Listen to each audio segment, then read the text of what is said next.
पुस्तकों में न छपी है मेरी रवानी, न मेरी बात कही होगी किसी ने ज़बानी। सोचा कि आप जाने मैं क्या हूँ, देखो सुनो अब मेरी कहानी।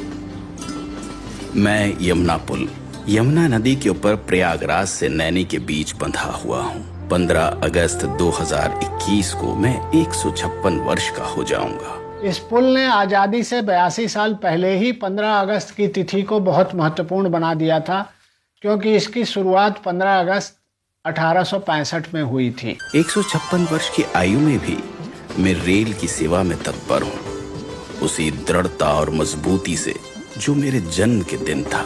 मेरे जन्म की कहानी भी अद्भुत है।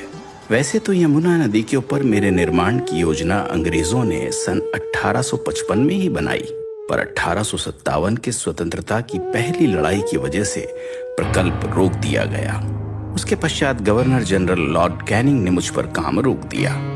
वे सुरक्षा हेतु रेल को किले से या उसके आसपास से ले जाना चाहते, ताकि किले की बंदूकें उनकी रक्षा कर सकें। पर 1859 तक तकनीकी कारणों से ये विचार छोड़ दिया गया और मेरा निर्माण शुरू कर दिया गया। मेरे निर्माण के समय की भी एक रोचक कहानी है। ये जब पुल बन रहा था तो बार बार ये गिर जाता रहा। तब इसके बाद जो है ये इंजीनियर जो है इसे जूता मॉडल बनाया पानी के बहाव के लिए, कि ये फिर बनने के बाद पानी सीधे जाने लगा। इस एक पिलर को बनाने में लगभग 20 महीने लग गए। आज भी ये अद्वितीय पिलर मुझे थामे हुए खड़ा है। मेरे निर्माण के कई वर्ष पश्चात रेल पटरियों के नीचे बैलगाड़ी और अन्य वाहन के लिए रोड भी बनाया गया, जो आज भी वाहनों के यातायात के लिए इस्तेमाल किया जाता है। मेरे निर्माण के समय मुझ पर एक ही पटरी चलती थी, पर यह रेल इंजीनियर्स की दूरदृष्टि ही थी कि जब 50 वर्ष बाद दूसरी पटरी बिछाने का निर्णय लिया गया, ढांचे की मजबूती इतनी थी कि बिना कोई बाधा दूसरी पटरी बिछाई गई। मेरे ऊपर चलती ट्रेनों ने न सिर्फ इलाहाबाद को नैनी से जोड़ा, उत्तरी भारत को भी पूर्व भारत से जोड़ दिया। अंग्रेजों ने रेल पटरियां बिछाई थी भारत को कंट्रोल करने के लिए, भारत को बेड़ियों में बांधने के लिए। ये सब इस ब्रिज पर भी दिखाई देता है, क्योंकि यहाँ पर प्रहरियों की व्यवस्था थी, यहाँ पर गेट बनाए गए थे और सब कुछ हमेशा वॉच किया जाता था। गौ घाट यानी इलाहाबाद की तरफ और दूसरी छोर नैनी की तरफ एक वक्त में गेट लगे रहते, और जो ट्रेनें गुजरती उनसे टोल वसूल कर ही मुझ पर चलने दिया जाता। भारतीय रेल ने इन गेट्स को उखाड़ फेंक दिया है। ऊपर रेल, नीचे रोड, उसके नीचे यमुना पर बोट, ऐसे एक साथ 3 विभिन्न यातायात प्रणाली मेरे सौजन्य से चलती है। आज भी हर 4-5 मिनट के अंतर पर मेरे ऊपर बिछी हुई दोनों पटरियों पर तेज गति से ट्रेनें चल रही हैं।